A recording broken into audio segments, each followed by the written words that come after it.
This is Scenario 3 of the Campaign Carnival 2022, put on by Purple Druid at Wargame Culture. In this scenario, the forces of Mireland, responding to an invasion from the forces of Heirland, having defeated the Heirland forces and chased them from their territory, are now counter-invading. They have sent out scouts to determine the lay of the land. One of them was captured by the Heirland forces, who have set up an ambush. In this scenario, the Mireland forces will be entering from the north. They will be entering in columns, and they will have a group of supply wagons with them. The Heirland forces are divided into two groups. The cavalry, the Heirland knights, a handful of infantry are in the flanking force to the east, beyond the hills and forest on that side. They cannot be seen by the Heirland forces until they move into open territory. The remainder of the Heirland forces are on a hill to the south. The plan for the Heirland forces is for their infantry on the ridge to move down to the base of the ridge to protect the range units up top, the mages and the scouts, who get extra range for being at the top of the hill. The infantry and the flanking force are going to move down toward the ruins in the southeast corner of the map to make it appear they're coming from that direction, hoping to further draw off the Mireland forces while the cavalry move through the forest. The Mireland plan of attack, not being able to see the flanking force, is to send a group of infantry down to the ruins and attack the right flank of the Heirland forces, while the cavalry do the same from the left side. And their Carnage Beasts and archers will engage range attacks, while the remainder of the infantry engages the forces at the base of the hill. Because of the size of the forces involved and the Dice Legion system I'm using doesn't allow for activation of all forces every turn, and also because there are objectives that both forces can obtain for capturing leaders and for causing forces to rout, and Dice Legions also does not have a morale system. I've ruled that any unit that takes a hit during its opponent's turn has to make a morale roll at the end of that turn. If it's equal to its face value or below, they fail the roll, unless they are next to a unit that either has already made its morale roll or didn't have to make one. And leaders, there's one of each unit type, except for the special types of the Carnage Beast and the Battle Mages on either side. The leaders can attempt to rally any units within its command range, which is equal to its movement range, or it can cause all units within its command range to either move or attack. Regular activations are still available for 1/3 of the units on each side. In a regular activation, you can move and attack, or just attack, or move twice. One more quick point: the rectangular metal markers you see on the board will be marking units that are currently routed and in retreat. Unfortunately, I neglected to take a picture at the end of the first turn. It was a pretty eventful turn. The Heirland forces won the roll-off. They elected to have the Mireland forces go first. Mireland forces executed their plan, but in the process, they moved their leadership units within the extended range of the ranged units on the ridge. The Heirland forces were able to concentrate their fire and knock out the units of both the Drake Riders leader and the archer leader, essentially leaving them wounded on the battlefield. The movement by the Mireland forces made it so then in round 2, when the flanking force could finally move, Mireland won the roll-off. They were able to move up their forces again, although they were not able to move as many forces because they only have the one leader on the board, but they were able to start moving forces into a flanking position. The Drake Riders into a flanking position, and the infantry on the other side was able to move up as well. This pretty much made it impossible for the Mireland flanking force to execute their plan as designed, because the infantry units were going to be seen as soon as they broke the cover of the forest, and the jig would essentially be up. The Mireland forces were able to score hits on some of the airland leadership, essentially forcing those units to retreat. The airland forces in their turn were able to inflict damage on most of the enemy archers, a couple of the carnage beasts, as well as some of the infantry that was moving up, forcing them into morale checks, which many of them failed and began retreating. The flanking force realized that the infantry portion would be in the open as soon as they moved out of the cover of the woods. So instead of trying to move through the woods, the cavalry elected to begin a charge from the flank to try to get to the infantry of the Mireland forces before they could execute their own flanking attack against the forces on the ridge. Round 3, Heirland wins the roll-off. Their cavalry leader activates the units around it to move them up, while the scout leader activates units around it, and mages begin targeting the archers. They are able to wipe out the 2 remaining archer units.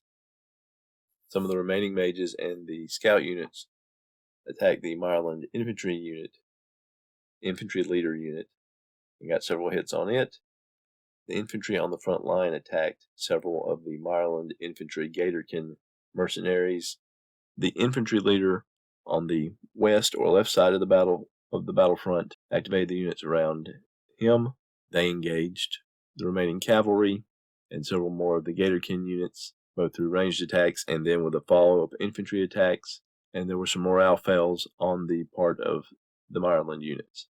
In the Mireland turn, the leader activated and rallied a large group of the troops that were in danger of routing off the field, and they used some of their regular activations on carnage beasts and Gatorkin infantry to reinforce the west side of the attack.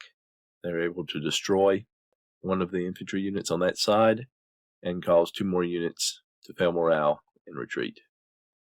On turn 4, Heirland wins the roll-off 10-7. They had a bonus of 1 for losing a unit. Mireland had a bonus of 3 for losing 3 units, but Heirland still won 10-7. The Heirland infantry leader activated the units on the west side of the line. The ranged units engaged carnage beasts and Gatorkin, inflicting some damage. The scout leader then activated some units with the infantry already engaged attacking, and mages attacking some units that were not involved in melee. The cavalry activated and hit the easternmost force of Mireland, doing a great deal of damage, destroying a unit, and causing 3 others to retreat. In all, across the entire line, 8 Mireland units failed morale. On the Mireland turn, the infantry leader realized that the battle was not going well,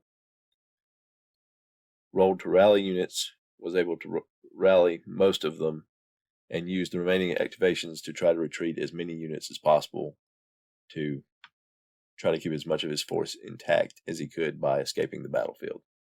On turn 5, Mireland wins the roll-off and continues the general retreat towards the north and to the west. Some of the units of Mireland are tied up in melee, which most units can't leave until the melee is over with one unit or another being destroyed. So they attempt to attack the units engaging them. But those airland units are able to make the morale checks and remain in combat. Ireland, in their turn, use their activations, both by their leaders and general activations, to move their forces to keep the Mireland army from escaping the battlefield. On round 6, Heirland won the roll-off and was able to destroy 3 Mireland units. On their turn, Mireland was able to destroy one Heirland unit and was able to cause a cavalry unit to retreat.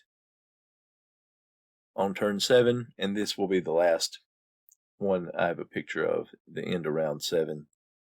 Heirland wins the roll-off 7-3, 7-6. They had a +1, while Mireland had a +3. At this point, the mages have gotten behind the Mireland units, and they destroy 5 more units. In round 8, Mireland won the roll-off with a +5. They were pretty much going to win that roll-off. The main group of units with the infantry leader are able to escape off the battlefield. Mireland loses one of its remaining units on the battlefield.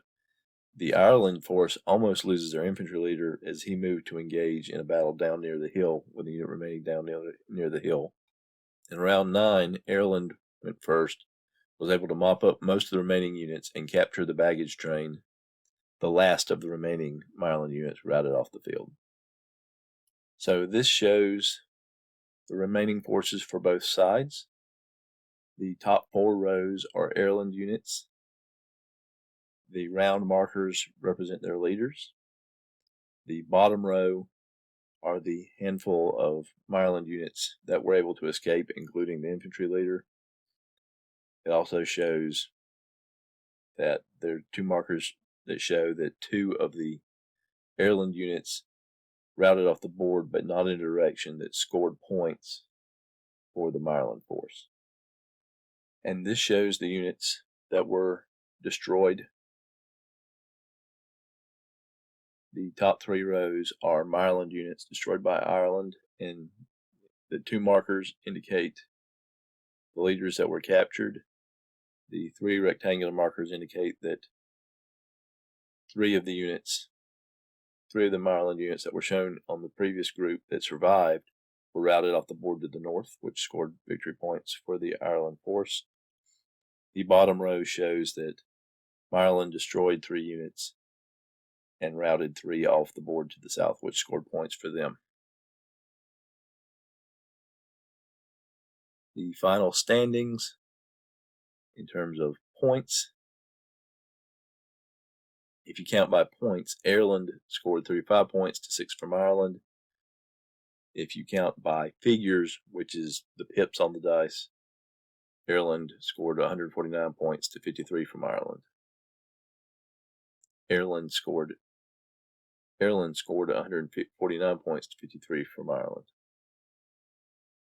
In terms of the final results of the battle, using the system indicated in the Campaign Carnival 2022 booklet, rolling an 8-sided dice to determine which units were scattered, which could be used in the next battle, injured, which would miss the next battle, and were killed.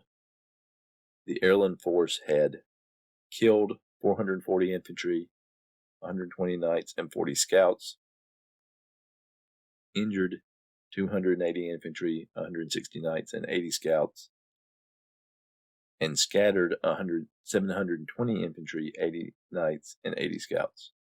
The Mireland forces lost 880 Gatorkin mercenaries, their infantry units, 320 Drake riders, their cavalry units, 440 goblins, which were their archery units, and 5 carnage beasts.